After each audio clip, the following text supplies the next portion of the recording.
Welcome back to another Wednesday episode. Today we're going to start addressing the braking setup on the Miata. This is a 1991 base car. There's not a lot of 91 left on it except the brakes. This has always been something that's kind of on my list to do just because 1.6 brakes are bad, like really bad. And seeing as we're going to try and hit 400 horsepower in this winter, definitely got to take care of that. You can't make 400 horsepower on stock brakes. You can go fast, but you're not going to stop. A lot of people tend to overlook the braking setups on their turbo cars and stuff like that. And it's mostly okay, especially if you have 1.8 brakes, you can get away with like a really good set of pads. But if I'm going to be making the power that I'm going to make, I need to be able to stop the car, like in an emergency or something like that. So I picked up a set of these. These are Wilwood Dynalite fronts. So this is a 4-piston solution with an 11-inch brake rotor. I'll do a side-by-side once I take these off, but these will definitely fill up the wheel well, and these will definitely stop the car. I will be addressing the rear brakes later. I've got like a really cool kit coming in from Flow Force. They make LS coils and stuff like that, but they also make this really cool brake adapter. So we're going to be running 1.8 rears, but on a 10.9-inch sport rotor. So I'll show you that in another episode, but we are going to do all the brakes all around this car. But for now, we're starting with the fronts.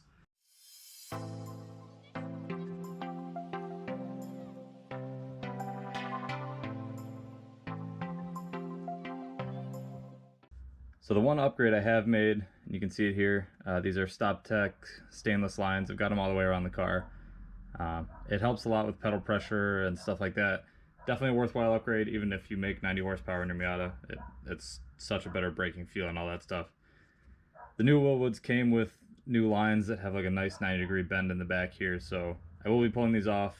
Other than that, everything, I think these are just stock front pads, or like, AutoZone front pads. Just centric blank rotors and stock 1.6 brakes that I've painted silver.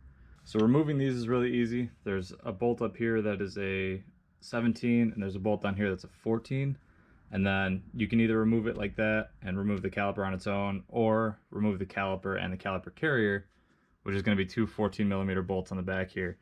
I'm going to try and remove the whole assembly because I don't need to separate the two. If you're just doing pads, that's how you'd get to just the pads, but I want to take this whole thing off. I want to get rid of the caliper, so it can all go. It's kind of tight in there to get the 14 in, but we'll see what we can manage.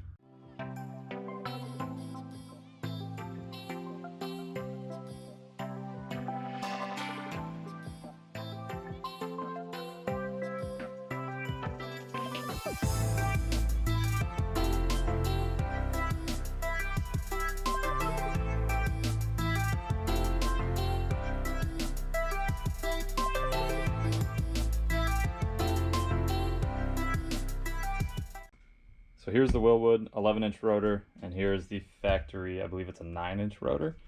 So you can see overall just a lot more surface area for heat dissipation. Both are obviously your typical rotor setup for the front, and if you stack them on top, it gives you a good representation of just how much bigger this new rotor is going to be. So the rotor will help, the rotor size will help with heat dissipation, and the 4-piston is actually what really helps with the braking. So should be a sweet upgrade. I won't really notice the heat dissipation on track or on the street, but I'll definitely notice it on track because these were getting hot when we did Pine View last time, so these should be perfect. So before you ever install rotors, it's really good to clean the surface. Companies will put an oil on there so that these don't rust while they're like sitting in storage or shipping or anything like that. You can do this with gloves and you won't have to clean it again, but I'm going to be all in here installing stuff, so I'm going to just wipe these down again after I install the caliper and all sorts of stuff. So just wipe them down once, that's about it. These are brand new rotor blanks, so these are all torqued in. The spec is 25 foot-pounds with red Loctite on all of them. So that's all been done. I could have used a used set of rotors, not the ones that came with it, but at this point, if you're going to install them, just go new. Peace of mind's worth a lot.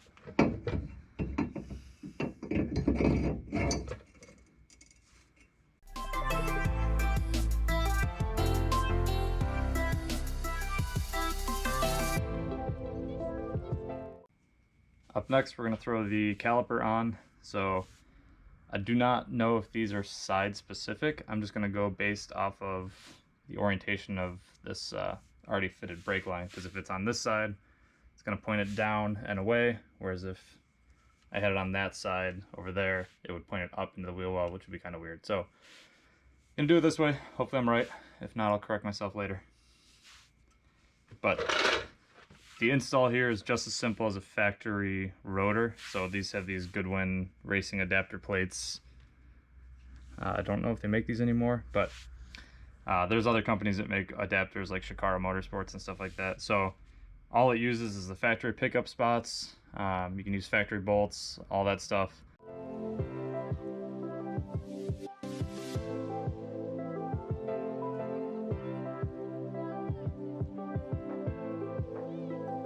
So the torque spec on caliper carrier bolts is 36 to 51 foot-pounds. I'm just going to go right to 51. Moving parts and things like that, do not skip out on the torque specs. It's not worth, saving the 2 minutes it's going to take me to go get the torque wrench, set it, and torque it. You don't want this stuff coming loose on you. I've had it happen before on a set of rears. The one of the lower bolts fell out, and it's just not a fun experience. So torque everything down. It's a safety thing. You're not cool by skipping out on the torque specs.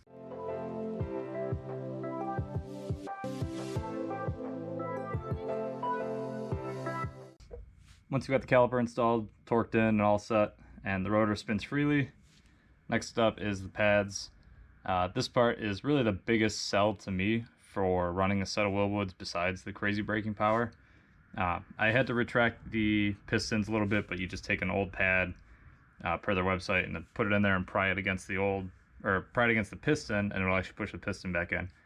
So once you've got that done, the new pads just slip right in from the top. And that, once I put the pin in here, that is how you pad swap Wilwoods. So if you're at the track or you're going to the track and you want to prep your car and you're like, oh, I got to take my HPS pads out and I want to put the DTC 60s in, you'll pull this pin and you just back these out. Take this is the DTC 60, the HPSs haven't shown up yet. Take this out, grab your new one, imagine this is now the track pad, and throw it back in, repin it, and you're good to go.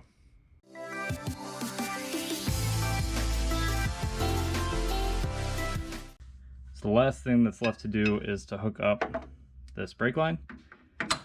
Typically you'll have a little bit of a different setup here. So there's a 10mm flare nut up here, and in my case there's a 17mm lower. I can't remember what's here from the factory, but there's definitely a spring clip up here, so we'll get to that. If you don't have a set of these, they're flare wrenches or brake line wrenches, and you've never taken these lines off before, definitely invest in a set of these. They're really cheap. I got these on Amazon. You will not round out a brake line with these, so definitely recommend it. I wouldn't even bother trying if you don't have one. First thing I'm going to do is pop that spring clip out, just so that everything is loose and free.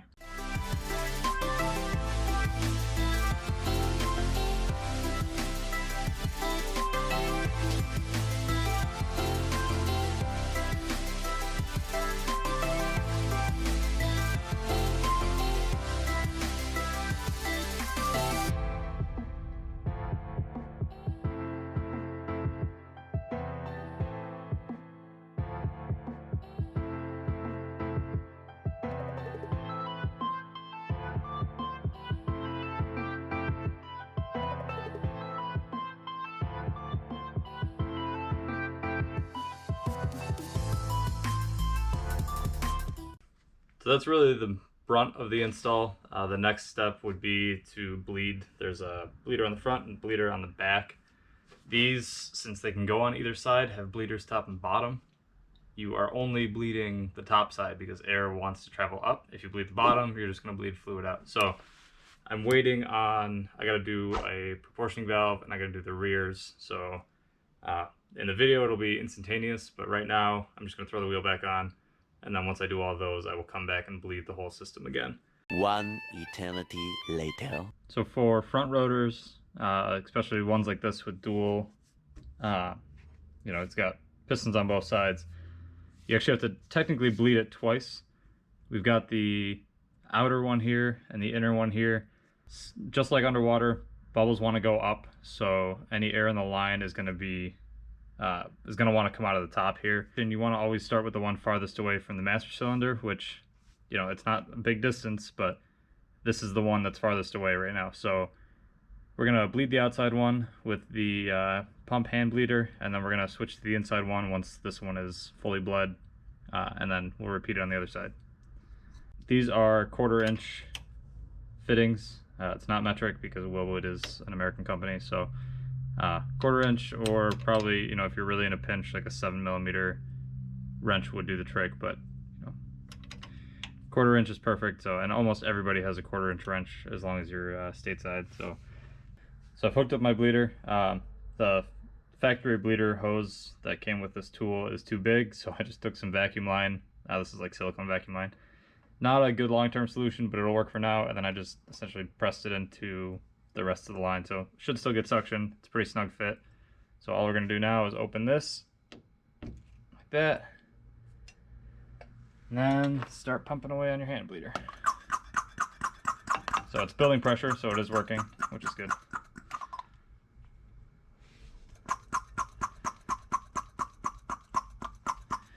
You can see it's sucking old fluid out. And we're just going to go until we get a good bit of pull through here. I'm going to watch the master cylinder while I'm doing this. Nice thing, if it holds vacuum, you don't have to pump constantly. So this is actually a surprisingly good seal.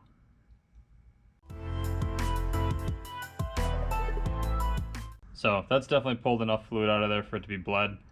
I don't know if it makes a difference, but I like to close this while there is pressure in the line. That way I know it's there's no way air got back in the system.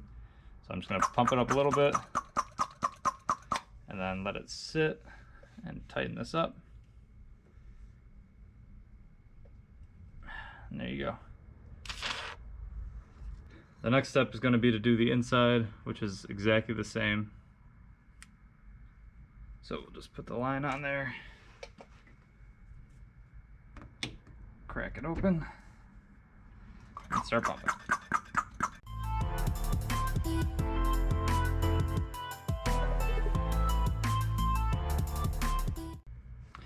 If you're ever bleeding brakes on a not new system, a good way to check is pull all the old fluid. New fluid's going to be a lot lighter than old fluid, so pull the old fluid through, drain this, and then pull it again until you get this. So this is the same exact color as the new fluid that's in the master right now, so I know I've pulled it all through.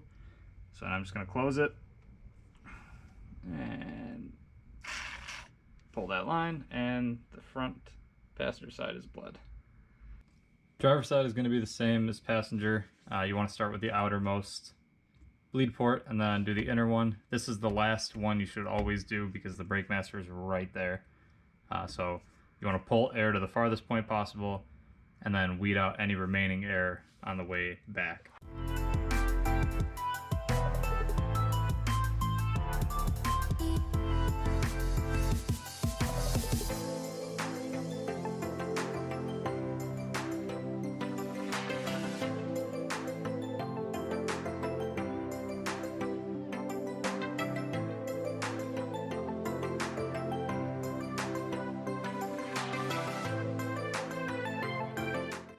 Easy as that. I mean, this probably took, I don't know, 20 minutes per side.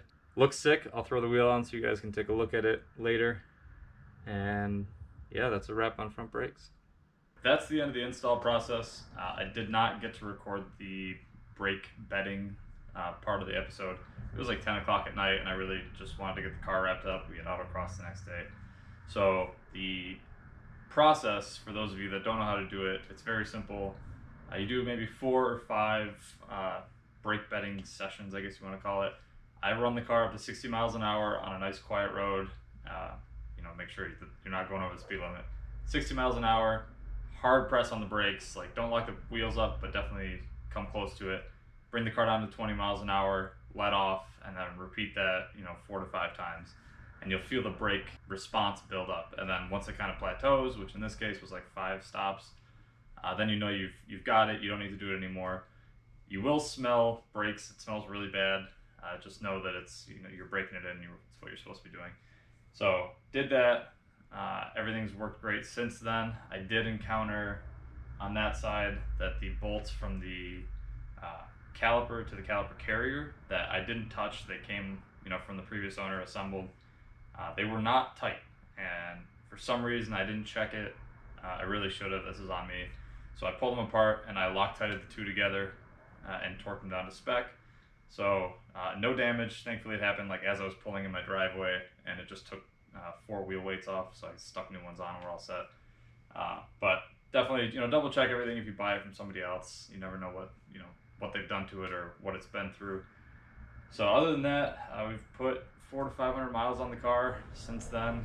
Like I said, it's been a couple weeks, and it's been absolutely great. You know, fully streetable pedal feel for the first 30 to 40% of the pedal, which is what I wanted. And then if I need to, I can push past that, and you can feel it grab, and it like throws you forward in the seat, which is sweet. I didn't want the on-off switch that the Honda was, even though it felt really nice. It's definitely not street oriented, but that car is not a street car. So this is perfect for the street and perfect to throw some good pads in and drive to the track. Really excited to try it out. Probably at this point next year at Pineview, I gotta throw a roll bar in this if I intend to go back. And yeah, so stay tuned because we have the proportioning valve install coming up next, and then the rear subframe and rear budget big brake kit from Flowforce. So if you like this kind of stuff, please hit the like button. It helps us out a ton. Subscribe and definitely comment. Reading the comments is my favorite part of everything. I love what you guys have to say and your ideas for other episodes.